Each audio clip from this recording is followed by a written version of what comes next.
roob diiniitii baachuun tokkoon teessi mana baachuu tokkoon seene tuwwee baachuu tokko dhaabdee marqaa baachuu tokko baastee takkan baachnee takkan nyaanne utuu baachnee takka nyaannuu hin dhufe baangal majaaree kan gaaddidduun mana caalee harka tokkoon buta baata harka tokkoon guca baata buta isaatiin na butuu fi guca isaatiin na gubuu fi dubartiin mana wallaantu gola gaangee xobna gootee balfaa garbuun irra buustee qicaa daadhiinatti guurtee achi ka'een finxiriire akka harree soolsi ciniineedha. Isaan kun walaloo warra nuyi boodii jennee moggaasuu dandeenyudha jechaadha. Garabaa ribaaldeedha fakkeenyaa fi qomoo walaloo kanaas akkuma isa kanaan duraa waa'ee dhiiraaf dubartiiti haa ta'u maleessa inni kun xinnoo ishee isan of ukkaamse sanarraa kaasa. Fakkeenyaa fi dhiifama naa godhaa maal nama natti jaarsa miinaan jechuu dandeessu yoon kana dubbisu.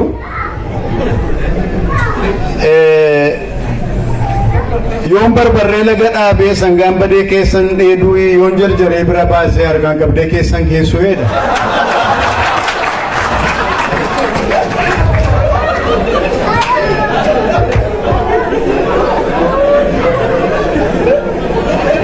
Yookaan sirba Haayiluu Disaasaa yoo yaadattu ta'e mucaa bareedduu sana dubbisanii siree faamilii irratti kuffisanii akka muuzii irraa quncisanii akka warra garii baatu irraa shubbisanii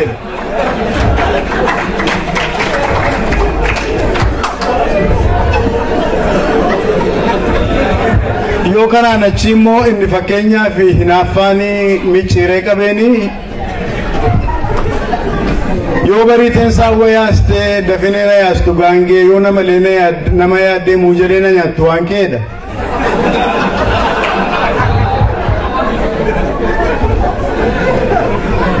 Isaan kun hundumtuu isa Salamoon dhiyeesse sanaa fi afaan Oromoo kana hundumaa horeera sani jedhe fakkeenya akka ta'uufani malee isin fuuldura dhaabbadhee jaarsa salphaa ta'uuf miti.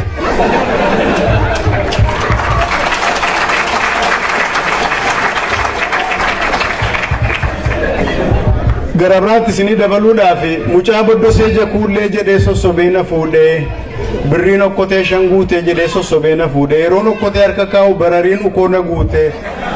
yeroon boorsaasaa harka kaa'u rigaa 55 fuudhee kan na dhibe kan haadha isaatii sabbata mudhii irraa na hiiktee ilma ishee gannatti dhiistee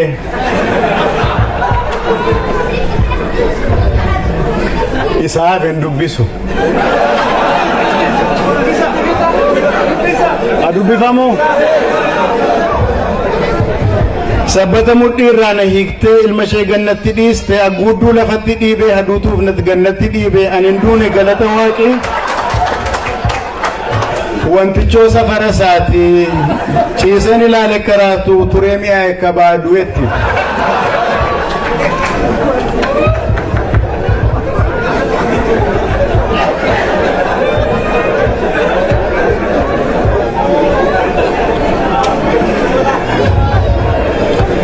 Inni irrooti gere beetu biyya kana jiraanna biyya Neezerlaandi jiraanna biyya dimokiraasiin harka dhibba keessa dhibbarrattu waa muraasa dabalatudha. Isa irrooti jedhamu maal akka inni ta'e isinitti mun barbaachisa natti fakkaanne garuu Oromoo wanta sana qabaayidha. Afaan Oromoo keessa waan akkasii jiraay yoo jechuu yoo baruu barbaanne fakkeenyaaf tokko isinii kennuu nan danda'a. Laki baa qalbii sireen naan cabdii sireen koo siree sooyyamaa obboon koo galee dheekkamaa laki baa qalbii kuni isa irrooti jedhu sana walumatti qabaatti Oromoon qoosaa qabaayii ni jennee yoo gaafanne egaa kunumti mataan isaa qoosaa ta'uu danda'a garuu waa tokkoon isinitti hima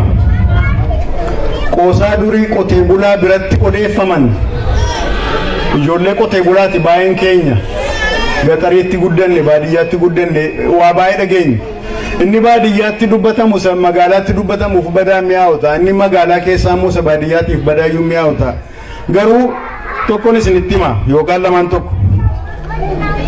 qoosaa duriiti abbaa faadhatu maa isaaniitti jiru yuu mucaa gurguraan tokko ulaa baneetti seena jennaanii afaanii mi'aawu afaan ijoolleetiin abbaa maal hojjettaa innaan haadha kee jilbishee dhukkubnaan jilba kootiin sukkuumaa fi jiraa jedheen mucaan deebii kan argatee gara hasaasaatti fiige deebi'ee guyyaa kaan isaanii taa'ee irbaata eeggatutti mucaan dhufee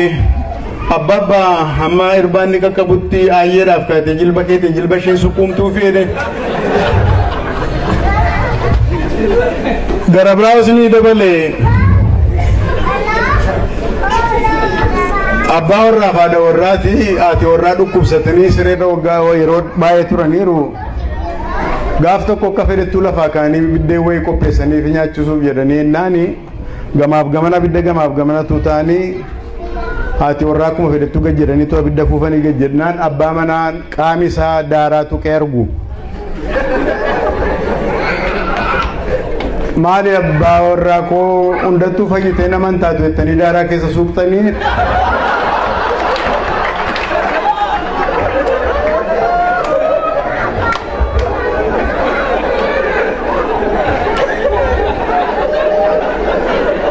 jennaan namichi anuusi dhukkuba hedheeni malee kaanee waa yaalluuree hedhee gaafannaa waan qoricha ta'u beekuu hiikaa malee etteedhan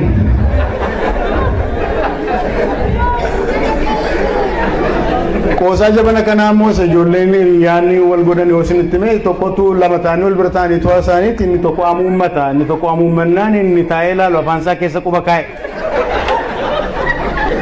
maala keetti afaan koo keessa quba keessa innaan sittuun bi'in malee maaltu si dhibee jedheen namichi tokko immoo soba jaallataa jedhanii booddee adamoo dhaqeen galee dheetii maal ajjeestee innaan kurupheen xiyyiitiidhaan dha'ee eessa ishee dhooftee innaan miilla isheef mataa ishee walitti rukuteedha maal naman akkam gooteetti miilla isheef mataa ishee walitti rukuttee innaan miilla ishee ol kaastee gurra ishee huqqatti turteedha isaan kun hundumtuu qoosaadha kanaaf oromoon qoosaa qabaachuufani kan hundumaa kan inni isiniin jechaa jiru garuu qoosaan oromoo bifa kamiin of mul'isaasa jennuufi bifa walaloon bifa geerarsaan bifa mammaaksaan bifa weedduu cidhaan bifa weedduu da'umsaan bifa holootiin akkasumas afoolaan akkasumas saadoodhaan ani hammanatu natti mul'ate warri dubbii kana gadi fageessanii qorachuu barbaadan kana caalaa saaxila baasuu danda'u natti fakkaata egaa akkuma beennu akka sirna gadaatti namni umriidhaanitti gulantaa umriitiin hiramee deema ijoolleen gara waggaa 8 gadi jiran akkuma beektan abidda bira ta'anii taphatu ibboo taphachuu jira ibboon teenii taphachuu jira mock fights yookaan mock drama adda addaa kana hojjechuutu jira achi keessaas fakkeenya baay'ee isinitti himuu nan danda'a garuu muraasa isinii kennuudhaaf ibboo yeroo taphatan fakkeenyaaf arrabsoo isaan wal arrabsantu jiru utuuni arrabsicha isiniin kenniniin fuuldura biyya Ameerikaanii fi biyya Ingilizii faa kana keessa waggaa dhibboota 3 darban kana keessa wanta developii godhan popular culture keessa roast comedy wanta jedhamu tokko jira roast comedy kun wal qocoluu keechaati qocolloodha wal aarsu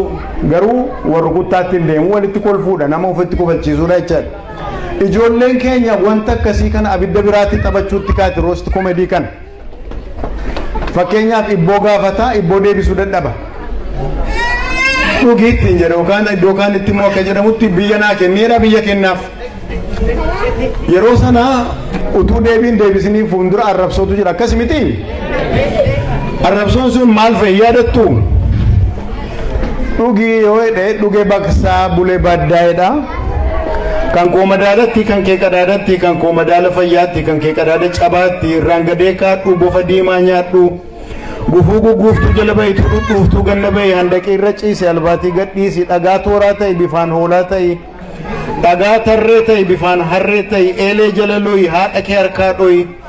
shumburaa manaa gadii gungumaa manaa badeedha abbayyii duuba qilxuu albayi fuula dhiqqoo jedhee arrabsa mucaa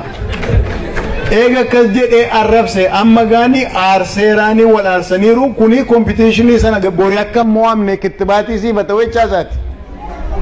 iree testing jedhu warri faranjii achi booddee reconcile gochuu qabu kanaan nafu dubbiin safuun cabeera arrabseeraani kanaan nafu safuu sana deebisee ijaaruu qaba maal jedha fardin dannabsu an kana caalaa sin arrabsu waraabessi adda booqaa siyaas hallaqsu deebiinsaa kana dhaayidheettima okay kuni abidda biratti isa ibboodhaaf taphatamu yoo kanaan achi immoo ijoolleen lama abidda bira ta'anii wanti taphatan tokko jira kottu adamoodhaan naayidhu warra guddaarraa warra hangafarraa baranii jechaadha gafarsa ajjeesanii galu warri guguddaan arba ajjeesu leenca ajjeesu hin geeraru ijoolleenis isaaniin akkeessuudhaani kottu adamoodhaan naayidhu inni tokko naqoedha fakkeenyaaf maqaan isaa abbaa bookaatiyaa'in achi hin geeraranni tokko ajjeeseen galeedhee geerara mucaan waggaa 8 jechaadha maal jedhee geerara abbaa bookaa gadhitti mana kee boroo taa'ii gaayyaa kee huuffee kaa'ii anillee ajjeeseen galee kan hin ajjeesetti iyyuu qurquraa gumbii jalaa dhagaa daakuu jalatti gemmi abiddaa gamatti nama taa'u biratti boojjitoo masas godheen adda isaa basa godheedha hantuuta ajjeese jechaadha sini galee kun ijoollummaatti isa taphatamu guguddaa ta'anii waggaa 8 waggaa 18tti adamoo dhaqanii namni tokko fakkeenyaaf booyyeedhuma ajjeesee wanni fokkora baay'ise yoo dhagaanii itti qoosu namicha sanatti maaliif warri fokkoru silaa warri geeraru warra arba leenca ajjeesedha namni tokko booyyee yookaan kuruphee yookaan bosonoo ajjeesee hammuma sana baannachuu qaba isinitti fakkaata kanaaf namichas akkas ta'u kanatti maal jedhuuni maal jedhe abaluu jedhu fakkeenyaaf Tolasaa Dawotee maqaansa maal jedhe Tolasaan gaafa booyyee ajjeesee jedhu hin nageenyaatu waa inni jedhu maal jedhee geerare yaa jedhu lafa dabootti akkas jedhu jechaan ittiin jiruu hojjechuudhaaf qoosaadhaan of jajjabeessuuf geeshoo jala gugadheen eeboon lama tumadhee gaafa laddaa waraane akka arbaa caraane hamma gafarsaa gaa gogaansaa farsaa ta'a kalaadaa qacaqqacee qaatana bajabbaje afaansaa kalaadaadha amaaraaf asaamaadha jedhu akkas jedhee geerareetti hin jedhu hin jenne namichi isaanumatu kireetii godhee akkasitti hin jedhe aarsaa roast comedy inni nuyi jennus waan akkasiiti jechaadha egaa jiran warqeen harkaa qaba nama sibiilaati aadaa keenyatti sin'ee ijaa hubachuu dadhabne nuyi kanan qabnu enne isaan immoo maal qabu nuun jedhan dhuguma maal qabna nuun qabnu sintu beeka malee warra kaaniin akka jechuu jechaadha kanarraa waaqayyo nu oolchu qabna waan baay'ee qabna fakkeenyaaf weedduu cidhaa keessatti yeroo wal arrabsanii nuyi durbeen keenya nu durbee waayyuu yoo bishaan dhaqne yoo qoraan dhaqne yoo dhiira garree karaarraa gorree mee darbaa jennaa garuu durbeen isaan sanaa jedhu durbee warra abaluu yoo bishaan dhaqxe yoo qoraan dhaqxe yoo dhiira garte kosorruu jetti olgorruu jetti soqolluu jetti hudumaa jetti maal hin dhumaa jetti yoo kanaan achi immoo yeroo isaanii bakka wal fuudhanii galanii bakka dhaquuf malan sana galgala sana yeroo dhaqanii utuma intalli waa tokko iyyuu godhin maa jedhanii aarsuunii muka qottoo xiyyee akkati qophoofte obboon hin qophoofne lukan sochoosiyyee ittiin jedhu mammaaksaanis jira mammaaksaanis wanti nama kufalchiisan baay'eetu jira nama kufalchiisaa wanta ergaa dabarsan fakkeenyaaf laftis bayeessa jette jaartiin siree irraa kufteedhan kun mammaaksadha waakaa'uun hin baduu jette jaartiin durbummaan hafteedhan kunis mammaaksadha kaleessa nannana qabanii har'a huuba qoonqoo namurani anoo qunxuraan dhume jette intalleedhan hiddi ka'ee hiddan beeku ijoollee garaa gara naa eegaa jette jaartiin jedhan isiniin galle mini isinii galeera shoo akkas ollaa gaafadhaa wal dha'ee na dha'aa jedhe namichi gabaa baqateedhan lafattuu natti gamaanii kooraasii olitti yaabaa jedhe namichi jedhan waaqaan jechuu isaati egaa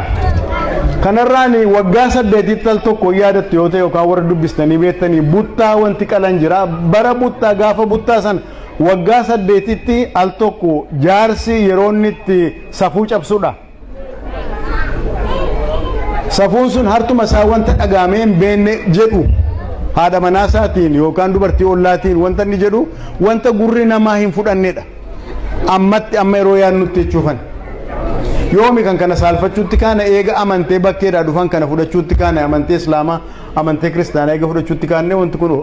safuudha kun akkasiin jedhamu jechuutti kana. Haa ta'u malee yeroo sanatti waggaa 8 al tokko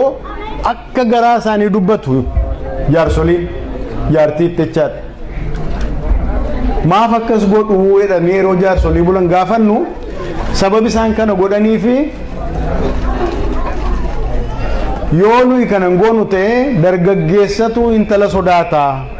leeyyaa qaanaa kanneetii sodaatu waada shan fakkaatuu sayidhan beektu akkas jechaadha. Kormatu goromsa leeyyaa qaanaa generational continuity tu citaa boqqollootu sandaabu xaafiitiin daraaru yoo nu akkasiin goonu ta'e dhaniitii sodaatu jedhama. Egaani ammaaf nagaa hedduu galatoomaa.